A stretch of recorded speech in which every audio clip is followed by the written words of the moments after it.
At 80 years old, Priscilla Presley sits quietly in a world that once could not look away from her.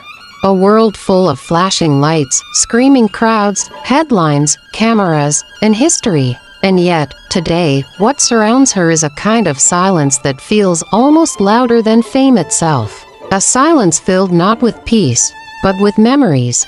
Memories that refuse to fade. Because the tragedy of Priscilla Presley is not a single moment. It is not a sudden event. It is not even something the world can easily define. It is a lifetime.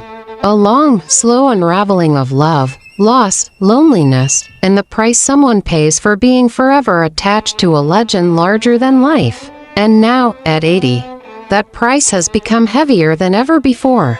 Priscilla and Wagner Presley's life did not begin in glamour, nor in fame, nor in the spotlight that would later follow her every step.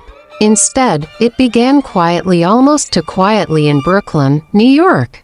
There was nothing in her early childhood that suggested she would one day become a central figure in one of the most talked about lives in American history.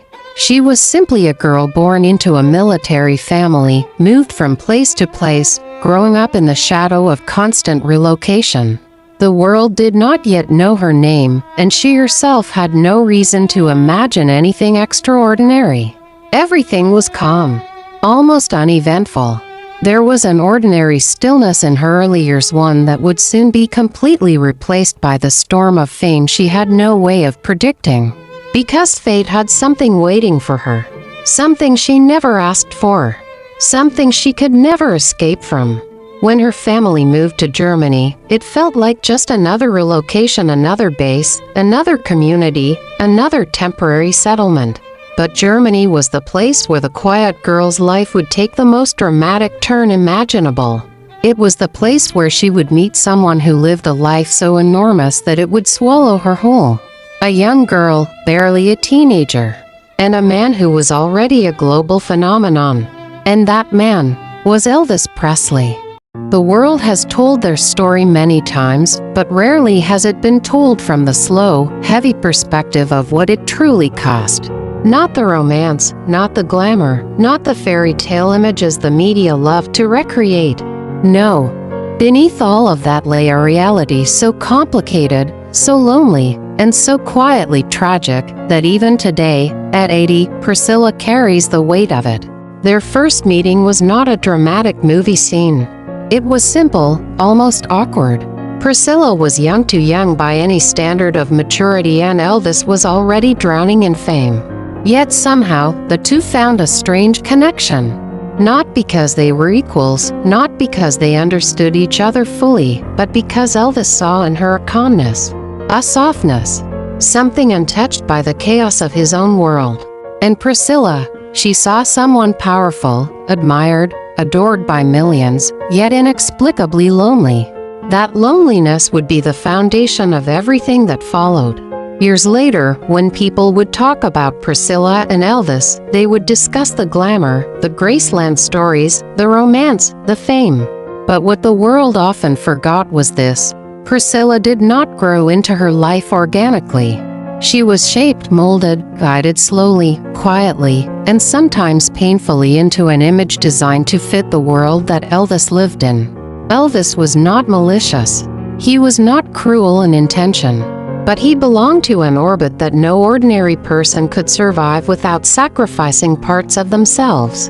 And Priscilla sacrificed many. She sacrificed her teenage years, her identity, her independence, her youth. Every step she took was supervised, structured, or influenced by forces far larger than her. Fame was not her dream, yet fame became her fate. And that fate came with consequences that would haunt her for the rest of her life. When she moved into Graceland as a young girl, she found herself inside a world where she had everything except the simple things: privacy, emotional freedom, and personal choice. Elvis was unpredictable, often gone, surrounded by friends, associates, temptations, distractions, and pressures that exhausted him. And Priscilla had to exist within that structure, not as an equal partner, but as someone constantly adapting, constantly waiting, constantly adjusting.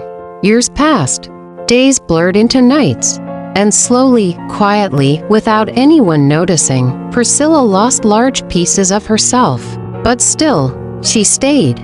She stayed because the world believed they were meant to be. She stayed because Elvis needed her emotional presence. She stayed because she believed in a future that felt just out of reach. She stayed because walking away seemed impossible when millions saw her as the woman chosen by a king. And then, inevitably, the marriage that began with hope slowly dissolved under the pressure of fame, expectations, and circumstances neither of them could control.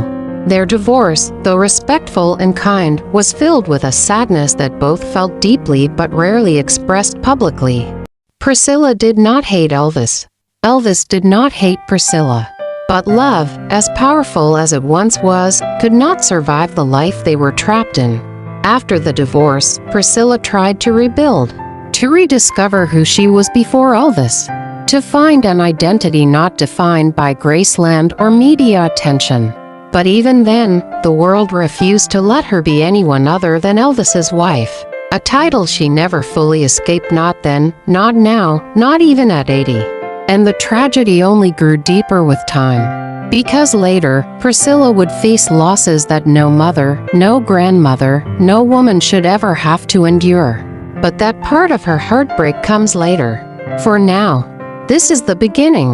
A long, slow, heavy story of a life lived in the shadow of a legend. A life that appears glamorous from the outside, but up close, is filled with sacrifice, loneliness, and a quiet sorrow only she truly understands.